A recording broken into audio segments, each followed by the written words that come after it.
Imam Nawawi says it will lead to the public following concessions based on desires. A person would choose between halal, haram, fard, wajib. Right? There are two reasons why a person would pick and choose. Number one, for ease.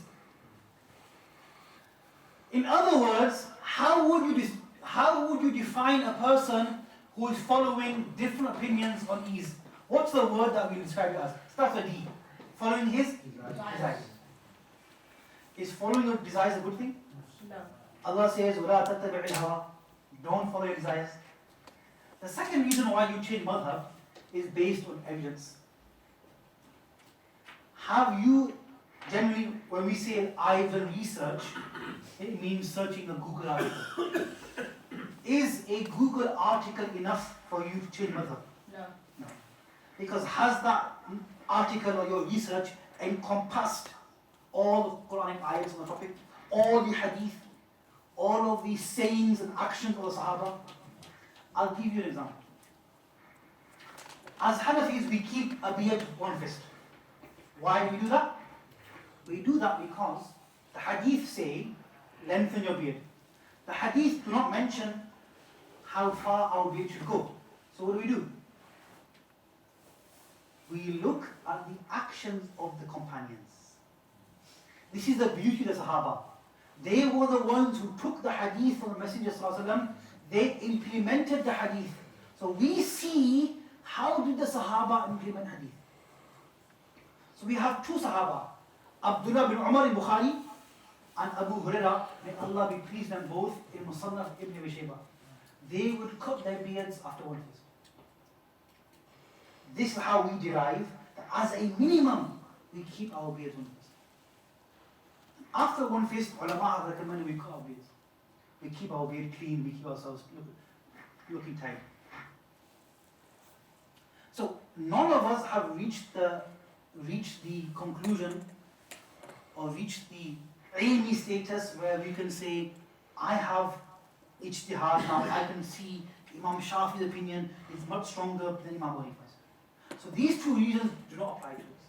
That is why we should not hop between madhabs. I'll give you an example, a practical example.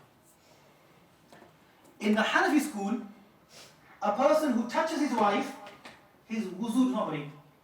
But in the Shafi'i school, if you touch your wife, you touch her with a bit of passion, your wuzu is broken. Okay? In the Hanafi school, if your blood flows, your wuzu breaks. In the Shafi'i school, flowing blood does not break. Now a person decides, I'm going to choose the easy madhab. So what does he do? He touches his wife, right? He takes a Hanafi opinion. He says, I've touched my wife, my wuzu is still valid. And then 3 minutes later,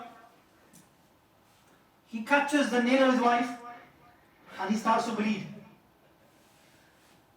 And he says, I was a Hanafi until 3 minutes ago. We live in a time when people change gender, I can change madhab, right? So he says, I'm bleeding, but I'm not a Shafi'i.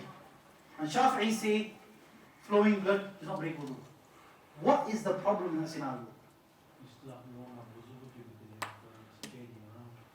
Good. But in this case, even though he's changed madhab, he's followed Imam Abu Hanifa in one and Shafi'i in the other, according to both his schools, his namaz is not done. Why? Because in the first instance he touched his wife. He chose Imam Abu Hanifa's opinion. But Imam Shafi'i would say, wuzu broken. In the second one, he was bleeding and he took the Shafi'i opinion. My wuzu is valid. But in that instance, Imam Abu Hanifa said wuzu is broken. So in this case, where he's changed madhabs, he thinks he's safe. He's not safe. Because both schools have said Imam. This is one problem of hopping between the line. Now, we've come to the conclusion of the course, and I'll open up for Q&A. But if anybody wanted to have further reading on Taqlid, there are many works a person can read. I've just brought